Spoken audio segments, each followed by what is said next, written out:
কৈ থকাটো আমিও শুনিছো নিজৰ আগত যে এটা ব্যক্তিগত খণ্ড আৰু ব্যক্তিগত খণ্ড তেওঁলোকে যিহেতু নিবিজা দিছে, ব্যক্তিগত খণ্ডক তেওঁলোকে টকা পইচা দিছে, সেইখিনি হয়। ব্যক্তিগত খণ্ডই কেনেকে চলাইছে সেইখিনি হয়, কিন্তু আমি সময়ে সময়ে সেই ব্যক্তিগত খণ্ডটোৰ কথা বা জীৱিকা EMI মানে ব্যক্তিগত খণ্ড মানে হ'ল জীৱিকা EMI, তেওঁলোকৰ গোটেই কুকীৰ্তিখিনি আমি আপোনালোকৰ মাধ্যমৰ জৰিয়তে বাৰে বাৰে ৰাইজলৈ আগবঢ়াই আছো বা চৰকাৰখনলৈ আগবঢ়াই আছো।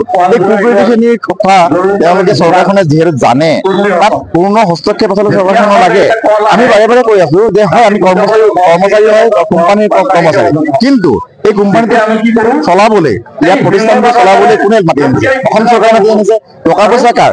অসম চৰকাৰৰ টকা পইচা, মানে ৰাইজৰ টকা পইচা। এই ৰাইজৰ টকা পইচাৰে যদি ৰাইজৰ কামত সৎ ব্যৱহাৰ নহয়, তাত যদি অসৎ উপায় অৱলম্বন কৰিছে, গতিকে এই কথাটো আমাৰ বিবেচনা আছে ইয়াত। আজি তেওঁলোকে আমি বাৰে বাৰে কৈ আছো যে অসমত 24/7 এখন গাড়ী দেখুৱাই দিয়কচোন চলে, এখন গাড়ী দেখুৱাই দিয়ক। অভাৱ যে এখন গাড়ী 24/7 চলি আছে, ক'তো নাই চলা। সপ্তাহৰ এদিন সকলো গাড়ী ডাউন থাকেই, সকলো গাড়ী মেন পাৱাৰৰ কাৰণে মানুহ নাই, থাকে। তাৰ উপৰি 150খন গাড়ী দিনত চলে আৰু দিনত নচলে।